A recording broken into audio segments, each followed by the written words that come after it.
Welcome to Living Chassidus. Together, let's live the Chassidus we learn. Hey everybody, welcome to Chassidus in the morning. 15 minutes to hopefully change your life. We're learning from this Sefer, learning Tanu Rabanan in the Chanukah, Tafshin Lamed Ches 1937.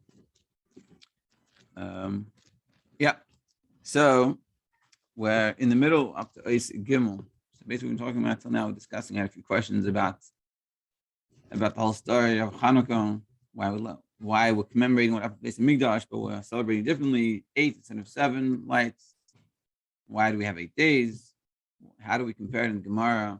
There's an opinion based Shammai that we go according to the Parah Chag. What's the connection between Chanuka and zechus? And why are both of them 8? That's they say one of the connections. And why are they 8? So you have to understand. No one understands. We have to understand. Really, the war was really against the Torah Mitzvos, and the spiritual. And the way we're able to win this war was being able to reach above Sedish Tarshlos, which is level 8. 7 is nature, above nature, and through being able to reach above nature, we're able to win. And that's why the menorah is 8 candles, or it's 8.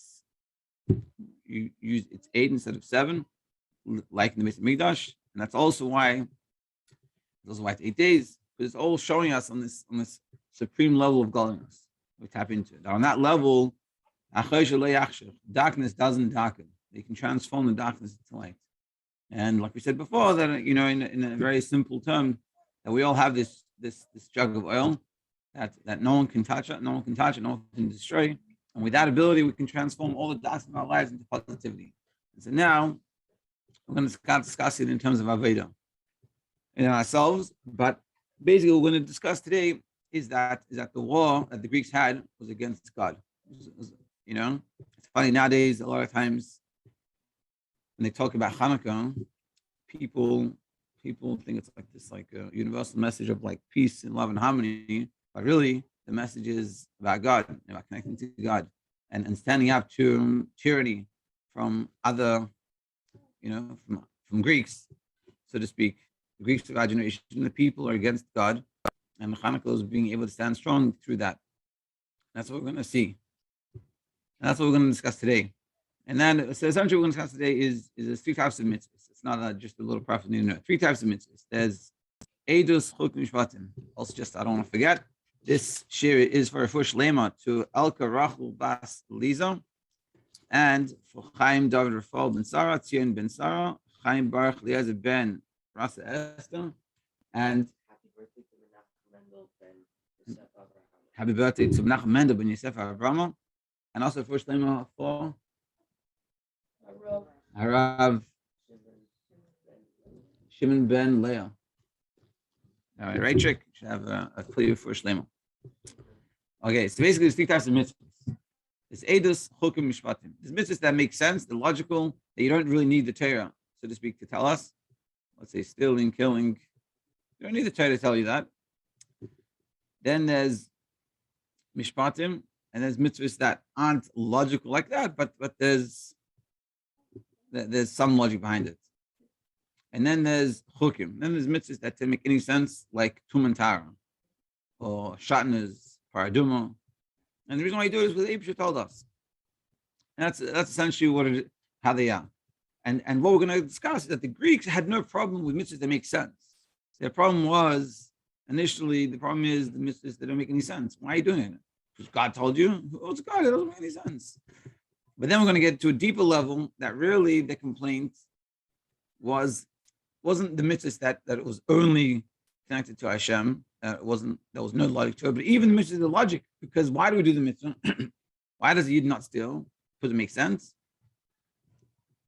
Hopefully also, but even more, we have to do it because it's what Hashem told me to. It says in the Gemara that if Hashem will tell us to move logs all day, we would do it. Why do we do it? Because Hashem told us to, and that's why we have to be doing these things, and that's why we're doing it. And that's sort of the complaint that we can't turn mitzvahs. You want to learn Torah, learn Torah. You want to do all these nice good things, traditional, eat the bagels and lox. Good. You want to put on something good about. But connect with God, they couldn't handle that. Let's see. And we'll be able to see it from the whole story. Indians, Parag Gimel, to explain the idea of Avedis Adam. You and Hektim, and Mavor, Bejushay, create Kudish Meir, Chami Admer, understand according to what the Frierdiker says in his memorim. The Zesh, Evadim Timo is called as Hashmanim Shebehechel. This is the Greeks contaminated the oil. The war was a spiritual war. It wasn't a physical war. They're trying to kill us. It was a spiritual war. They didn't want in the outset to hurt us.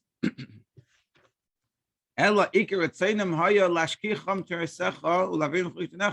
we say in the Alanism, that they wanted us to forget your Torah and to remove us from your statutes, the will of Hashem. And he's going to explain this in even a deeper level. Even this itself, they fought against our mitzvahs. The main war wasn't the mitzvahs themselves, but it was the spirituality of the mitzvahs.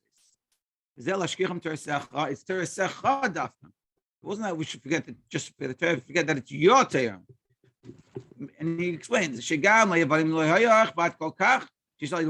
bother them so much when we learned Torah. They want us to learn Torah just intellectually, nothing connected to God. It's like the challenge of when you learn Chassidus. So this is all about God, so it's very clear. Whereas when you learn Nigla and you learn Gemara and Halacha, especially Gemara, you could learn and you can unfortunately forget. Like godliness in it, it's not so revealed. Whereas, and that's sort of what they wanted. They want us to learn Torah. You can learn it's intellectual subject, just like we have maths and science. You have Torah, and it's very interesting. And you learn Gemara. It's very, very, you can do back and forth, and all these things are very good, very intellectual. You can learn it because it's good. It makes you feel good. All these good secondary reasons why we could learn it. That's what they were happy with. Because Torah is the will, is the wisdom from amongst the nations. They said the Torah is a very good book. It's very smart. And the whole war was they request that we should forget as Hashem's Torah. And that's why you have people, they learn Torah, and the way they learn it, they say it can't be from God, because they don't believe in God. And then learn it through the historical, geographical timeline of what happens. And this is exactly what the Greeks are trying to do, and this is exactly what we were fighting against. They want us to forget that the Torah is Hashem's Torah. And some people learn Torah, and there talks about it in the Sikha that people say Shemitah, for example. Shemitah is just a logical thing that it's good for the fields to rest for once every 7 years. It's good for the ground and it could produce fruit, and that's why it comes. Why do we do everything? We have to recognize we do it because it's what Hashem told us to.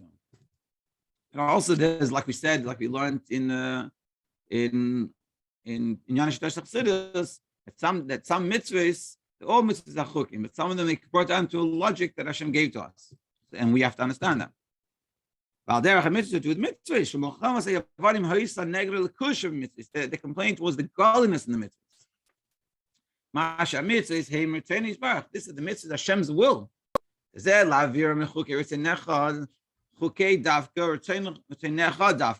That the complaint was to remove us from Hashem's ratzon and his chukim. And the Rebbe is stressing both these points. Is the chayk we're going to discuss, and also the ratzon that Hashem's ratzon. The shnei perushim is that. Shalom mitzvah is the edus mishpatim. Yes, the mitzvah sichlios. It's kimu gam levanim. The mitzvah that had reasoning, the edus mishpatim, they have some logic to it, so they don't mind they were learning Torah. This type of stuff.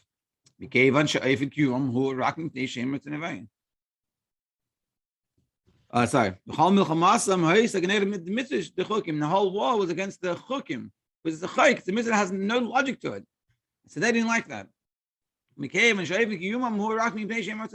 only reason why you do it, let's say Tara, is the only reason you're doing it because Hashem told you to, not because it makes sense. I'm not dirty, If this person's impure, it's not that they're dirty and you got to take a shower and you got to make and clean myself up. It's not. It doesn't. There's no logic to it. You do it because that's what Hashem told you to. But then that's a simple level. But on a deeper level, it's that aspect that's within every mitzvah. Or Parasha Beis, when we get there in the deeper level, this is the request that we should, that wanted to remove us from Hashem's Ratzah in who b'chol mitzvah, in every mitzvah. Even the mitzvahs have make sense. And he's going to explain in the next paragraph.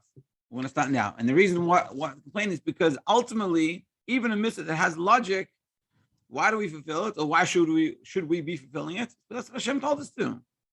Not because it makes sense. Because if everything that we do is just because it makes sense, if it doesn't make sense, then I don't do it anymore. What if we do it because that's what Hashem told me to? So then through thick and thin, I do it.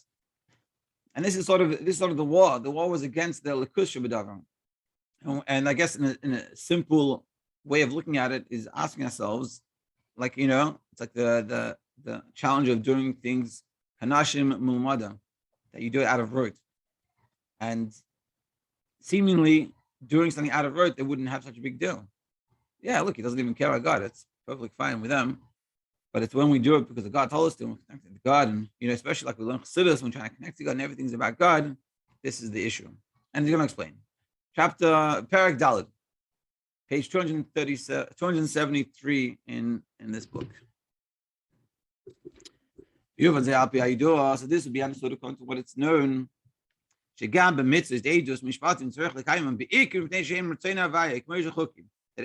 that we do do it because this is what Hashem told us to, not because it makes sense.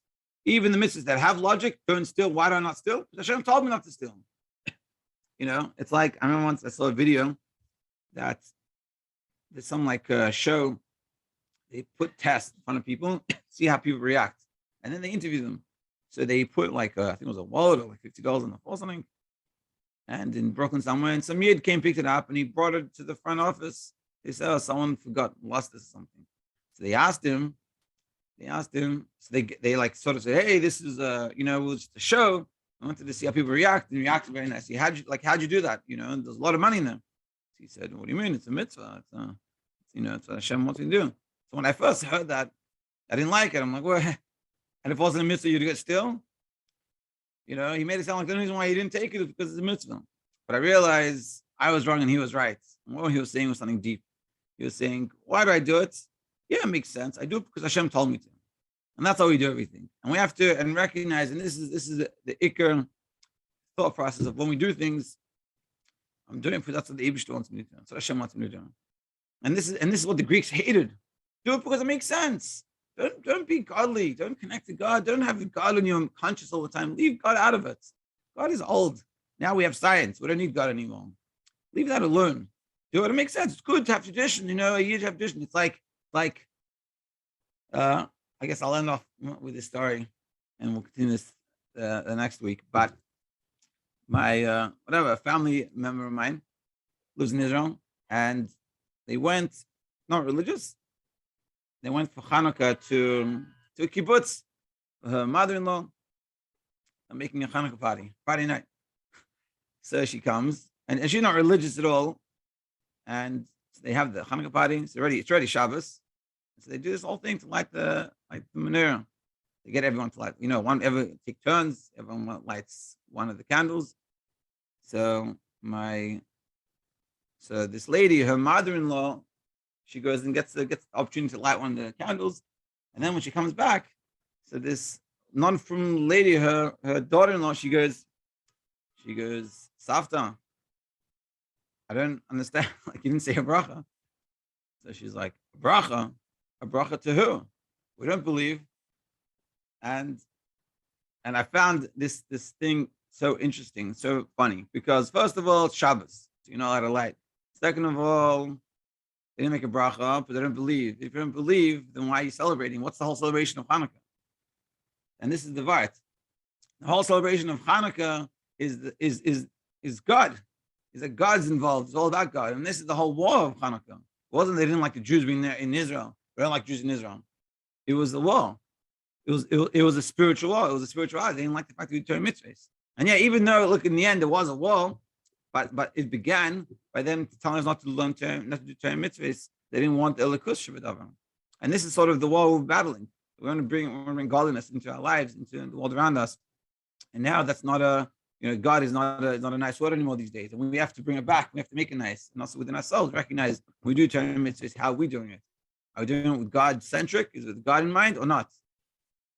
And next week we're going to discuss the aspect of the chukim in everything. To be continued Monday. Have a great Shabbos, everybody.